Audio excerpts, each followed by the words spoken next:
ভগবান শ্রীকৃষ্ণ কুরুক্ষেত্রের যুদ্ধে অস্ত্র ধরবেন না প্রতিজ্ঞা করলেন। উনি অর্জুনের সারথি হলেন।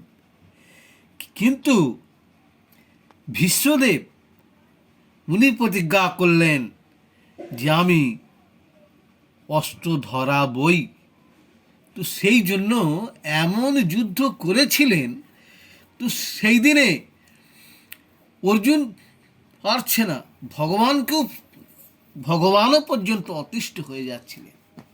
কিন্তু সেই ভগবান ভক্তের মান বাড়ানোর জন্য তিনি নিজে তখন অস্ত্র ধরতে রাজি হলেন। রথের চাকা তুলে নিয়ে ভীষ্মকে মারতে উদ্যত হলেন।